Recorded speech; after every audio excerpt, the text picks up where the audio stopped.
আসসালামু আলাইকুম রহমতুল্লাহ। আজকে আমরা দেখব যে ক্যালকুলেটর দিয়ে কিভাবে ঘনমূল নির্ণয় করে। দেখো ভাই, উপরে একটা ঘনমূল দেয়া আছে এইটা। তো আমরা কি করব, ঘনমূল এটা আমরা কি করব, ক্যালকুলেটরের সাহায্যে নির্ণয় করব।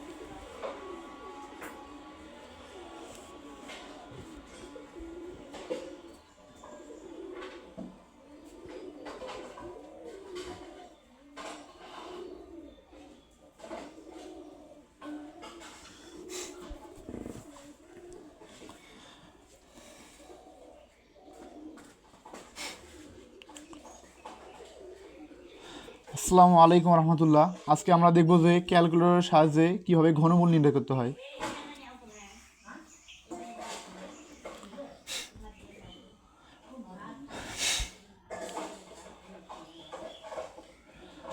আসসালামু আলাইকুম রহমতুল্লাহ। আজকে আমরা দেখব যে ক্যালকুলেটর দিয়ে কিভাবে ঘনমূল নির্ণয় করতে হয়। তো দেখো ভাই, এখানে এই যে মুড লেখা আছে ভাই, এখানে মুডে তুমি 3বার প্রেস করবা। 1 2 3। এরপর দেখো এখানে কি লেখা আছে ভাই, EQN 1-এ আছে, তুমি 1 প্রেস করবা।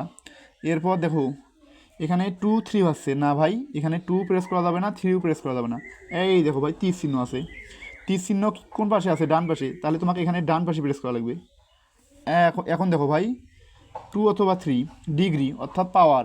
ঘনমূলের পাওয়ার কত হয় ভাই? ঘনমূলের সর্বোচ্চ পাওয়ার কত হয়? 3। তো এখন আমরা কি করব, 3 প্রেস করবো ভাই। 3 প্রেস করলাম। এখন দেখো তোমাকে কি বলছে, যে এ ইকুয়াল এ হট। দেখো ভাই, তোমাকে আজকে আমি একটা বেসিক শেখাই যে দেখো ঘনমূলের আদর্শ রূপ কি তুমি জানো?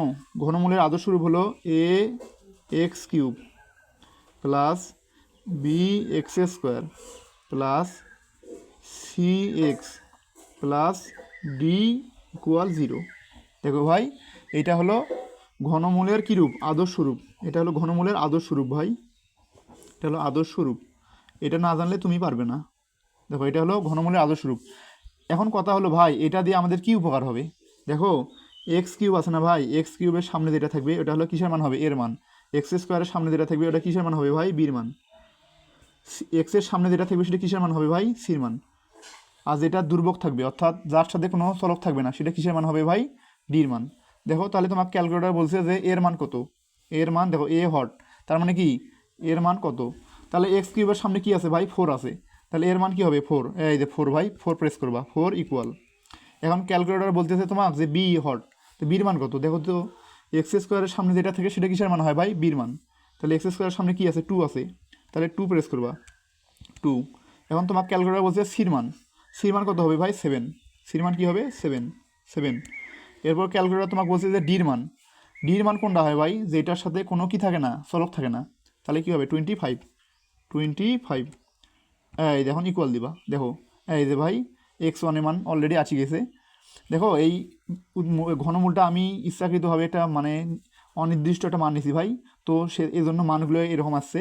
তোমাদের বইয়ে যে ঘনমূলগুলো দেওয়া আছে ওইটার সুনির্দিষ্ট মান হবে। এটা বিজ্ঞানীরা ভাবে মানে খুব ভেবে চিন্তে দিছে ওইগুলা। তো আমি তো আর এটা ভেবে চিন্তে দিই নাই ভাই, আমি শুধু দেখাইছি যে কীভাবে ঘনমূল নির্ণয় করতে হয়। তো দেখো, x1 মান কি আসছে? -1.677। তাহলে x1 মান কি হবে? দেখো ঘনমূল, ঘনমূলের 3টা মান, এক্সের 3টা মান পাওয়া যায়। বর্গমূলে এক্সের 2টা মান পাওয়া যায়। তাহলে এখানে যেহেতু ঘনমূল ভাই, তাহলে এখানে এক্সের কটা মান পাওয়া যাবে ভাই? 3টা। তো দেখো কি আসছে, -1.677। কি আসে আসুক ভাই, এটা হবে অ্যান্সার। এরপর দেখো, তাহলে 3টা মান পাওয়া যাবে। এরপর আমরা কি করব, এই যে ইকুয়াল ভাই, ইকুয়াল এক্সপ্রেস করবো। দেখো x2, x2-র মান কি আছে ভাই? 0.588। x2-র মান 0.588, এটা হবে অ্যান্সার। তাহলে x3 মান কি হবে ভাই? তাহলে যেহেতু ঘনমূল, তাহলে অবশ্যই আমাদের কয়টা মান পাওয়া যাবে ভাই? 3টা মান। তাহলে আবার এদিকে ইকুয়ালে প্রেস করবা। x3 মান 0.58, দুইটাই সেম। x3 মানও কী হবে ভাই? 588, তাহলে এইটা, তাহলে এই যে ঘনমূলটা আমি নিছি ভাই, এটা আমি তো বানিয়ে দিছি। তো এই ঘনমূলটার তিনটা মান হবে, সেগুলো কী হবে ভাই, এই যে x1 মান হবে এইটা, x2 মান হবে এটা, x3 মান এটা। তো আশা করি বুঝছো ভাই, এভাবে যত ঘনমূল আছে ভাই, যত ঘনমূল আছে সব তুমি ক্যালকুলেটর দিয়ে বের করতে পারবা। তো আশা করি বুঝছো ভাই। আসসালামু আলাইকুম ওয়া রাহমাতুল্লাহ।